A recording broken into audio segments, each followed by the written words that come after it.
Hello everyone and welcome back to our channel Applied Forensic Research Sciences. So today I Shrutika Singla, volunteer of AFRS, is here to explain basic introduction of drug part 2. I have explained basic introduction of drug part 1, and if you haven't watched that video please go and watch it, because in this video I will be explaining the further part of part 1. Okay.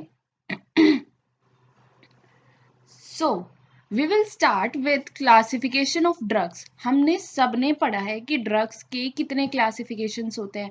इतनी books है हमारे पास, हर book में अलग अलग classification है। ठीक है, तो मैं एक वन टाइप ऑफ क्लासिफिकेशन लेके चलूंगी जिसमें ड्रग्स 4 पार्ट्स में डिवाइडेड है, which is narcotics, depressants, stimulants and hallucinogens. ठीक है, हम इन क्लासिफिकेशंस के अकॉर्डिंग ड्रग्स को स्टडी करेंगे। तो जैसे नार्कोटिक्स में क्या आता है, morphine, heroin, methadone, codeine. Depressants में आते हैं बार्बिचुरेट्स, अल्कोहल, मेप्रोबामेट्स, डायाजिपाम। ऐसे ही स्टिमुलेंट्स में आते हैं एम्फेटामाइंस, कोकेन, कैफीन एंड निकोटीन। हेल्यूसिनोजेंस में आते हैं मारिजुआना, एलएसडी एंड फेनसाइक्लिडिन। सो अब हमारी जो भी वीडियोस आएंगी ना, that will be divided in these types of drugs. Like today I will be teaching narcotics. In further videos I will be telling about depressants, stimulants, hallucinogens. Why I am taking so much videos? Because one type requires time to study and to remember everything. So हम step by step लेके चलेंगे सारी चीज, और इस video में हम लोग नार्कोटिक्स पढ़ेंगे। ओके,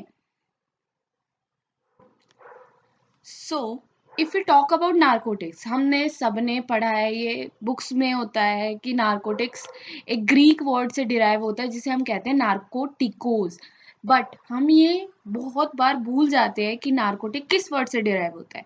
सो नार्कोटिक एक ग्रीक वर्ड से डिराइव होता है, that word is narcotikos and it means a state of lethargy और स्लोनेस और टायर्डनेस। इसका मतलब क्या है कि तुम्हें एक थकावट होगी, यानी नार्कोटिक लेने के बाद एक ऐसा महसूस होगा कि तुम टायर्ड हो, थकान हो रही है, या फिर तुम्हें आलस आ रहा है, टाइप ऑफ दिस। ठीक है, सो बेसिकली ये ड्रग किस लिए यूज होता था? ये ड्रग यूज होता था पेन रिलीव करने के लिए और स्लीप लाने के लिए, as a medical prescription. Okay, but क्या होता था, मेडिकल प्रिस्क्रिप्शन के साथ साथ ये ड्रग बहुत ज्यादा अब्यूज करने लगे थे लोग, तो इसीलिए इस ड्रग को एज अ अब्यूजिव या फिर नार्कोटिक कंसिडर करते हैं। ये नहीं है कि हमेशा ये वाले ड्रग्स नार्कोटिक्स ही हैं, बट अगर एक अमाउंट से एक्सीड करके हम उसको इनटेक करते हैं, then it is considered as narcotics. These drugs has a particular concentration to take as a medical prescription, but if that amount is exceeded as per given by medical doctor, then it will be considered as narcotics and it will be considered as drug abuse. So हमारे पास narcotics में क्या क्या होते हैं? Opiates होते हैं and synthetic opiates होते हैं।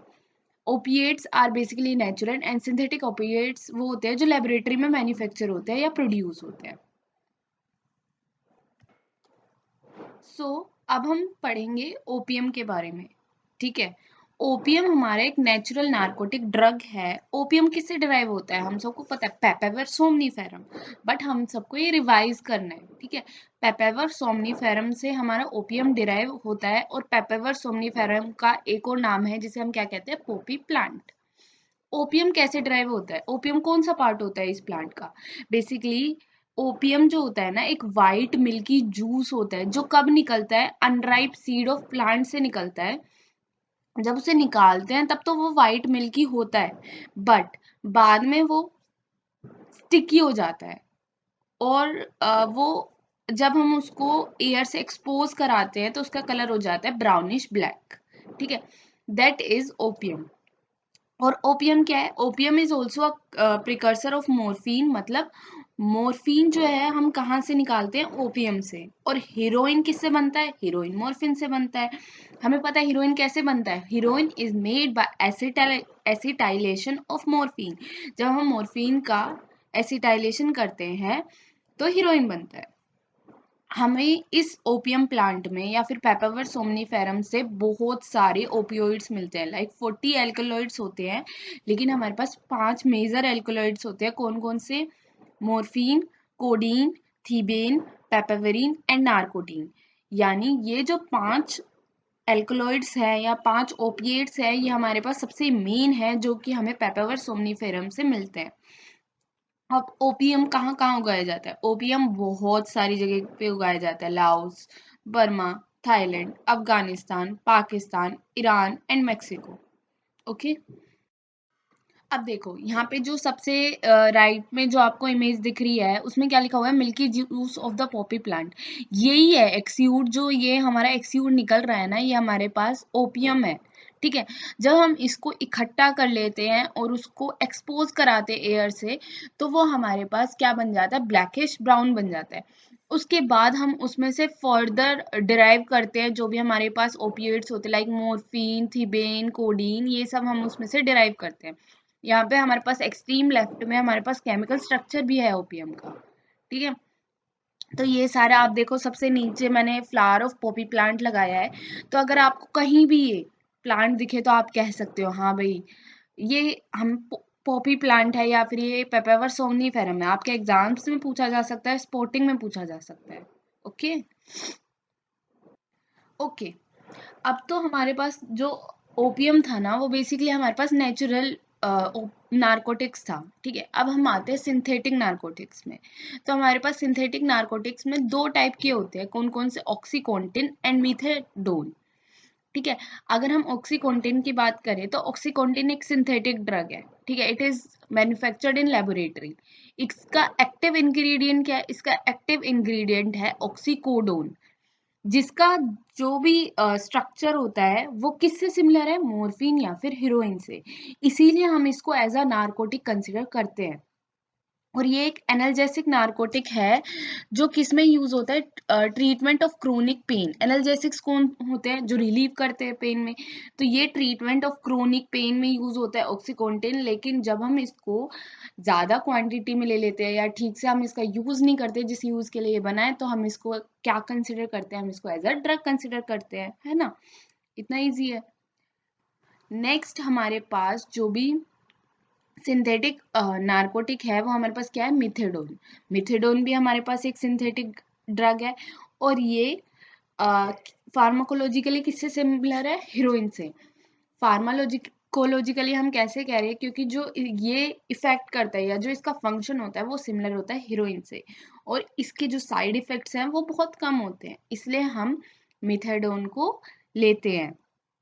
और क्या होता है जब कोई भी कंज्यूमर, कोई भी ड्रग कंज्यूमर है, वो मिथेडोन को लेता है तो उसकी जो डिजायर है ना हीरोइन के लिए वो कम हो जाती है।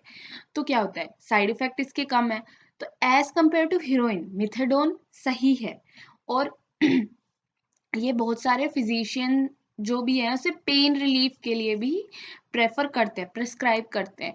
अब आप ये समझोगे कि आप डायरेक्टली मिथेडोन खाओगे, नहीं, ऐसा नहीं होता। अगर आपने कभी भी अपने टैबलेट्स देखे हैं, आपने उसमें कंपोजिशन देखा होगा, उसमें जो है कंसंट्रेशन या फिर जो हम कुछ भी कह सकते हैं वो वेरी होती है। जैसे हम डोलो लेते हैं, उसमें पैरासीटामोल का अपना एक कंसंट्रेशन होता है, नॉर्मल जो पैरासीटामोल होती है उसका अपना अलग कंसंट्रेशन होता है। लेकिन अगर मैं यहाँ पे कह रही हूँ आपको मिथेडोन मिलता है, इसका मतलब ये नहीं है कि आपको प्योर मिथेडोन मिलेगा, आपको उसके साथ कोई ना कोई केमिकल कंपोजिशन मिलेगा आपको। जैसे मैं बोलती हूँ कफ सिरप, हम सबने देखा है, तो कोडीन होता है कफ सिरप में। अब आपको ये थोड़ी है कि प्योर कोडीन मिल रहा है, उसका 0.2 या फिर 0.3% मिलता है ना, तो इस हिसाब से आपको प्रेस्क्राइब किया जाता है। आपको ये नहीं प्रेस्क्राइब किया जाएगा कि आप पूरा कोडीन लो या फिर पूरा मिथेडोन लो। इसीलिए यही फर्क है drug use and drug abuse में। ठीक है, so this was all about narcotics, and I will be back with another video of like stimulants, depressant। मेरे नेक्स्ट वीडियो में कुछ भी हो सकता है, बट अगर आपको कोई और चाहिए, अगर आपका एक पर्टिकुलर रेफरेंस है कि आपको कौन सा ड्रग क्लासिफिकेशन पढ़ना है, so please comment, I will go for that classification only. Thank you and don't forget to like, comment and share. और अगर आपको कोई भी डाउट हो, कोई भी क्वेश्चन हो, you can comment, I will answer. Thank you.